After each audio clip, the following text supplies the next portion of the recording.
Hello, everyone. Welcome back to the Footballing View. The Ederson deal has officially been called off for Manchester United. Ederson will not be going to Manchester United. Spoke about this in the previous video. I am pretty much gutted for him.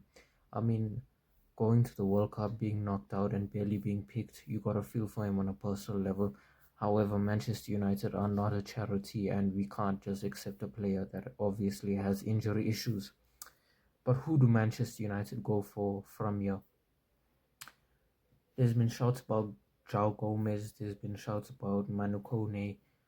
Um, One name that's pretty much not been mentioned at all is Adam Wharton.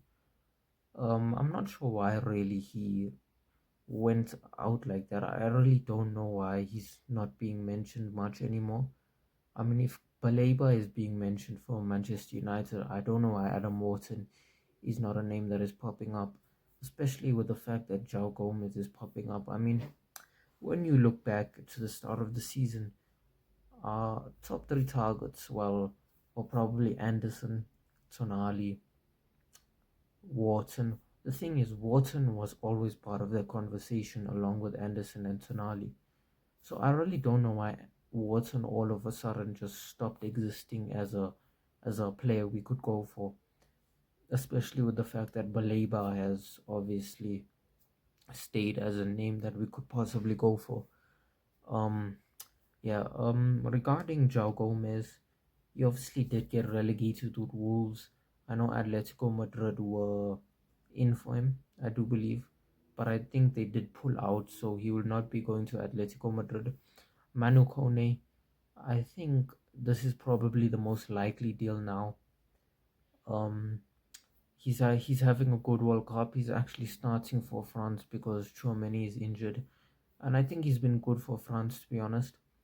The problem is, I think it's always a bit dodgy or a bit, not right to go for a player based on a World Cup. Like, there's these players that you never heard of. They have a good World Cup.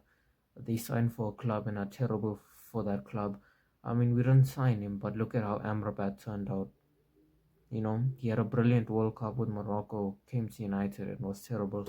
So I think is always a bit risky to sign a player just based on a World Cup. However, I mean, Manu Kone is definitely a name that's been there for a while now. So I don't think it's a bad deal. Um, there's been worries about his injuries.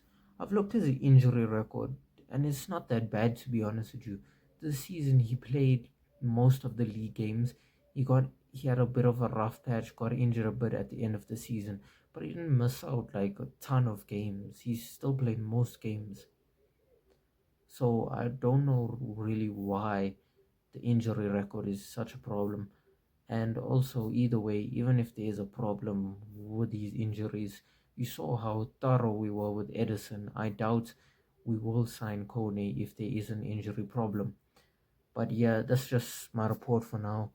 Hope you enjoyed the video. Let me know what you think in the comments, and comment who you think Manchester United should buy. Like, subscribe, and have a good day.